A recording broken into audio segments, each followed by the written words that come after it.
2024 సార్వత్రిక ఎన్నికల్లో సీట్ల పంపిణీ ఫార్ములా స్థానిక సమరానికి వర్తించుదని మంత్రి నాదెండ్ల మనోహర్ అన్నారు.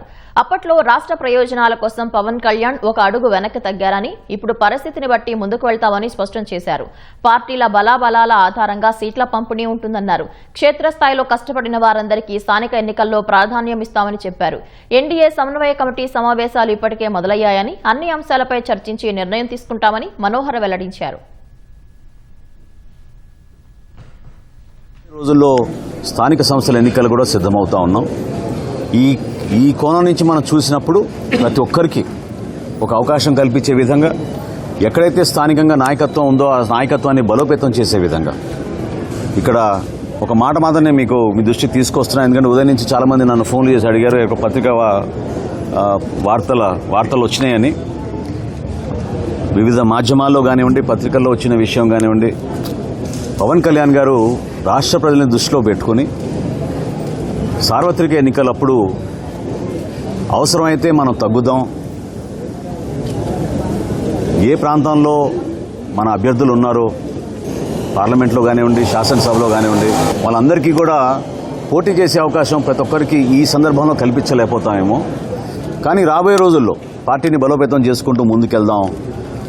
2024లో జరిగిన ఎన్నికలు మాత్రం ఓటు చీలనివ్వం అనే మాట ఆయన ఇచ్చినందుకు దాన్ని గౌరవించుకుంటూ ఎక్కడ కూడా పొరపాటు లేకుండా ఆయన నిలబడ్డారు. సో కూటమిలో మేము 4 అడుగులు వెనకేసినా కూడా అది కూటమిలు బలపరచడానికి ఎన్డీఏ భాగస్వాములుగా మేము ఒక బాధ్యతతోటి ముందుకెళ్ళాం తప్ప, అది ఈ రోజున కూడా స్థానిక సంస్థల్లో అదే రీతిలో ముందుకెళ్తున్నాను అనుకోవడం అది పొరపాటు. కాబట్టి జనసేన పార్టీలో ఉన్న మా నాయకులు, కార్యకర్తలు వివిధ ప్రాంతాల్లో మేము పర్యటించడం వాళ్ళందరికీ కూడా రాబోయే రోజుల్లో కూడా మీకు పోటీ చేసే అవకాశం కల్పించడానికి కోసం తప్పకుండా మీ నాయకత్వం బలోపేతం అయ్యేటట్టు మీరు క్షేత్రస్థాయిలో పర్యటించండి, నిలబడండి. అప్పుడు వర్తించిన ఫార్ములా ఈ రోజు కూడా వర్తిస్తుందనే వార్త ఈరోజు వచ్చింది. అది కరెక్ట్ కాదు. మొన్ననే మాకు ఎన్డీఏ సమన్వయం చేసుకుంటూ మీటింగ్ చేసుకున్నాం.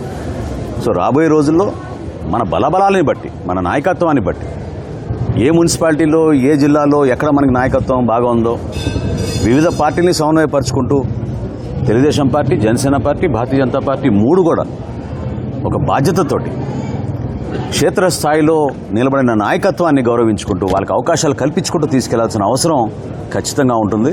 కాబట్టి సార్వత్రిక ఎన్నికల్లో జరిగిన సందర్భం, ఆ సమయం, ఆ రోజు మా పార్టీ అధ్యక్షులు పవన్ కళ్యాణ్ గారు తీసుకున్న నిర్ణయం రాష్ట్ర శ్రేయస్సు దృష్టిలో పెట్టుకుని, ప్రజల గురించి దృష్టిలో పెట్టుకుని, జగన్మోహన్ రెడ్డికి ప్రభుత్వాన్ని మనం వ్యతిరేకించాలంటే ఓటు చీలనివ్వకూడదనే ఆలోచనతో ఆయన తీసుకున్న నిర్ణయం అది ఆ రోజున. ఈ రోజున తప్పకుండా క్షేత్రస్థాయిలో మనం పర్యటిస్తున్నప్పుడు జనసేన పార్టీ నాయకుల, కార్యకర్తల ఆవేదనలు, వివిధ పార్టీల ఆవేదన కూడా మనం అర్థం చేసుకుని, మన బలాబలాలను చెక్ చేసుకుని ప్రొఫెషనల్ రీతిలో నాయకత్వాన్ని పెంచుకునే విధంగా, ప్రజలకి మరింత చొరవగా మనం పనిచేసుకునే విధంగా, అభివృద్ధి కార్యక్రమాలు ఎక్కడ కూడా వెనకడుగు వేయకుండా స్పెషల్ ఫండ్స్ కూడా క్రియేట్ చేస్తామని మన ముఖ్యమంత్రి గారు చెప్పారు. ప్రతి నియోజకవర్గంలో, ప్రతి మున్సిపాలిటీలో కూడా వీటన్నిటినీ మనం బేస్ చేసుకుని రాబోయే రోజుల్లో ఎన్నికలకు సిద్ధమయ్యే విధంగా మనందరం కూడా మన పార్టీ అధ్యక్షులు పవన్ కళ్యాణ్ గారు చెప్పినట్టుగా, అదేవిధంగా అక్కడ తెలుగుదేశం పార్టీ అధ్యక్షులు చంద్రబాబు నాయుడు గారు, భారతీయ జనతా పార్టీ నుంచి నరేంద్ర మోడీ గారు ఇచ్చిన సూచనలతోటి రాష్ట్రాన్ని మరింత అభివృద్ధి చేసుకుంటూ ముందుకెళ్దామని సందర్భంగా తెలుపుకున్నాం. 3 పార్టీలని సమన్వయపరచుకోవాలి. చిన్న గ్యాప్స్ ఎక్కడ ఉంటే క్షేత్రస్థాయిలో వాటిని మనం సర్దిద్దుకోవాలి.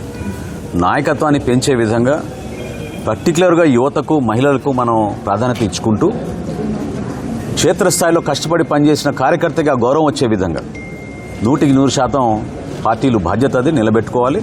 వాళ్ళకి ఆ విధమైన భరోసా కూడా కల్పించాలి. కాబట్టి రాబోయే రోజుల్లో తప్పకుండా ఒక ప్రొఫెషనల్ విధానంలో క్షేత్రస్థాయిలో పనిచేసిన మన కార్యకర్తల, నాయకుల్ని గుర్తించి ప్రతి జిల్లాలో కూడా కమిటీలు వేసుకుంటున్నాం సమన్వయపరుచుకుంటూ. ప్రతి పార్లమెంట్కి ఒక కమిటీ వేస్తున్నాం.